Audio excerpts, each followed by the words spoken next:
तो हमारे गुरुदेव ने कहा ठीक है, हमसे आप संन्यास लेना चाहते हैं तो मैं जैसा कहता हूं वैसा कीजिए। कहा ठीक है। कहा आप बैठिए ध्यान में और हमारे गुरु और आपके गुरु बाबा देवी साहब उनका ध्यान कीजिए आप, और मानस ध्यान में जब आ जाए तो उनसे आदेश लीजिए कि मैं इनसे संन्यास लेना चाहता हूं, तब मैं आपको दे दूंगा।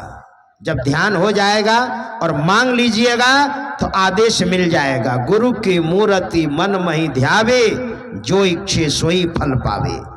मानस ध्यान में बहु उतार लीजिएगा, जो इच्छा कीजिएगा वो फल आपको मिल जाएगा। यह भक्ति का चमत्कार है। रामदास ने ध्यान किया बाबा देवी साहब का और बहु उतार लिया ध्यान में, और कहा हमको संन्यास दिया जाए। और गुरु महाराज से बोले मैंने ध्यान करके आदेश ले लिया है, आप हमको संन्यास दीजिए। तब गुरु महाराज ने उनको संन्यास दिया। उन्हीं का नाम पड़ा परमहंस ध्यानानंद। गुरु महाराज ने नामकरण किया परमहंस ध्यानानंद। मेरे कहने का अभिप्राय, गुरु महाराज कितने नीचे थे और साधना करते करते कितने आगे बढ़ गए। गुरु महाराज जिस समय ध्यान कर रहे थे ना, तो गुरु महाराज को भी नहीं हो रहा था। तो हमारे गुरुदेव ने एक पत्र लिखा बाबा देवी साहब को मुरादाबाद। कहा गुरुदेव, आपने जो मुझे प्रक्रिया बतलाई है वो प्रक्रिया सही है ना? कहा लाला बिल्कुल, मैंने जो प्रक्रिया बतलाई है बिल्कुल चुस्त और दुरुस्त है, वो करते जाओ हो जाएगा।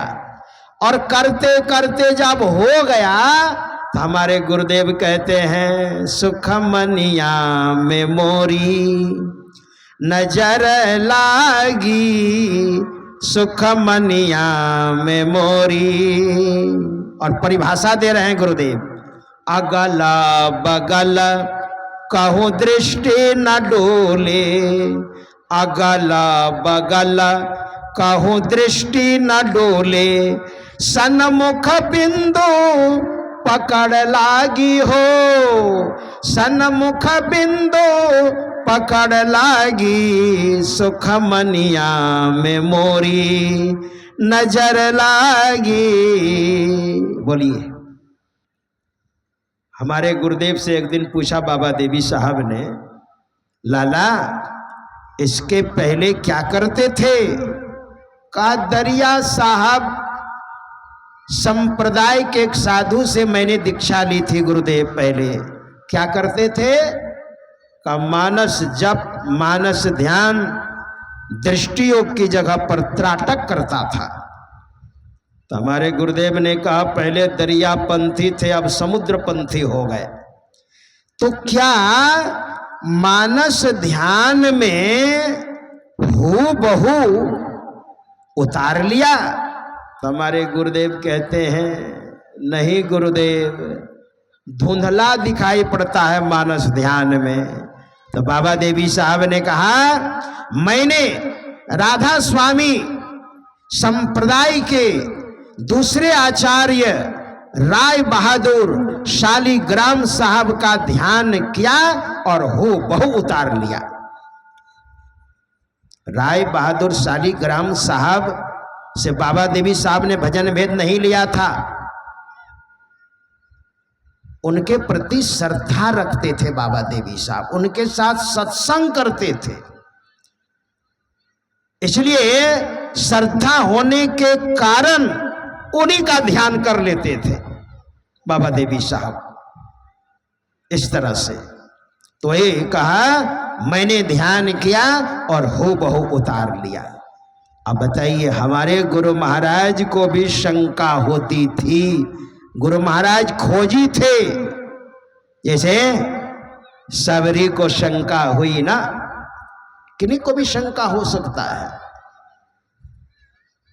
सबरी देखी राम गृह आए, मुनि के वचन समझिजिया भाई।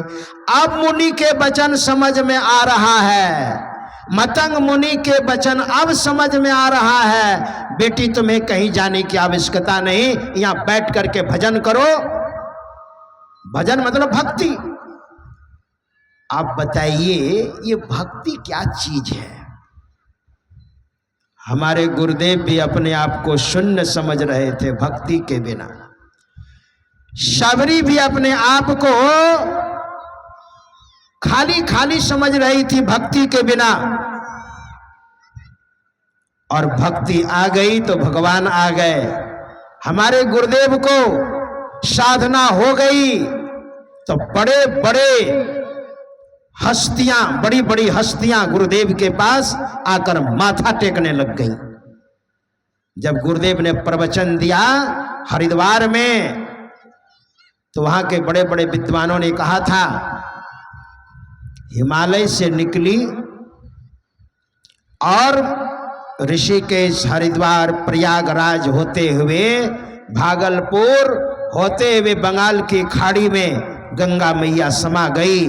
लेकिन ज्ञान रूपी गंगा विपरीत धारा में भागलपुर से हरिद्वार आ गई है। ज्ञान रूपी गंगा गुरुदेव के बारे में कहा था वहां के विद्वानों ने। और कितने कितने बड़े विद्वान थे जानते हैं? स्वामी सतमित्रानंद जी महाराज, भारत माता के संस्थापक, जो श्रीमती इंदिरा गांधी, तत्कालीन प्रधानमंत्री वो थी श्रीमती इंदिरा गांधी, स्वामी सतमित्रानंद जी महाराज के पास आती थी राजनीति सीखने के लिए। बोलिए।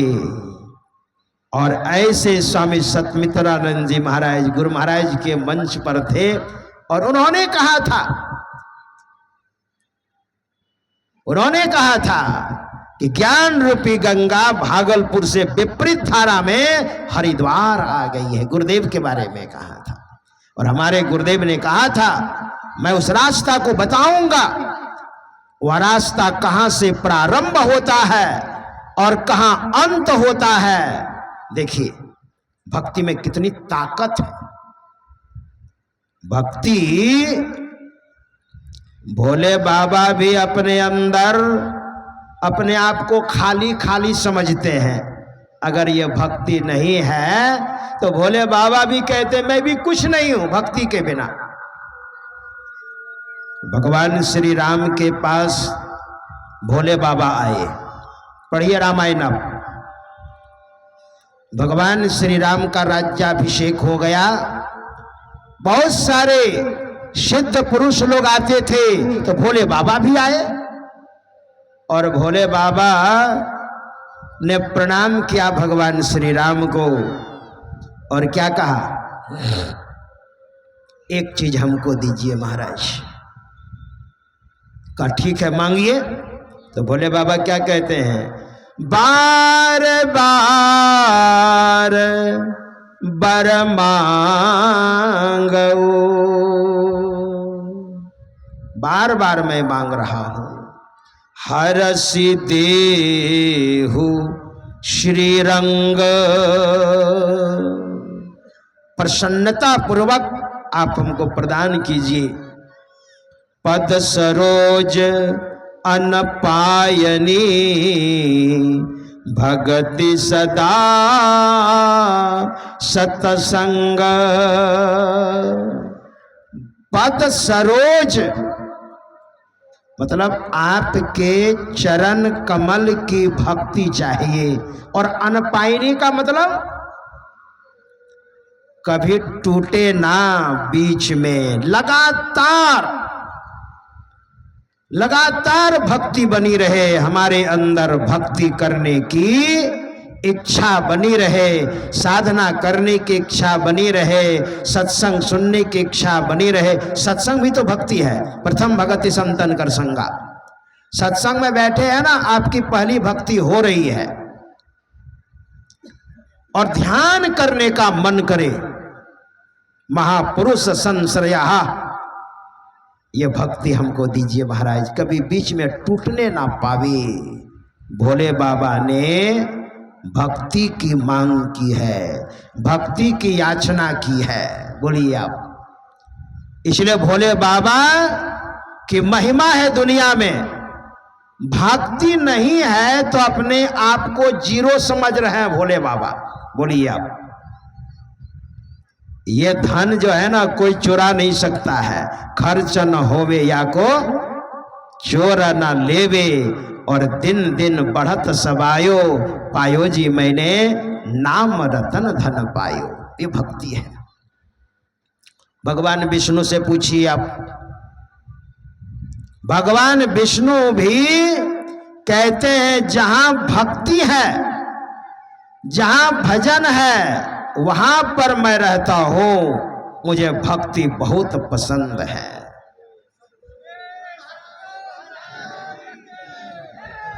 श्री सद्गुरु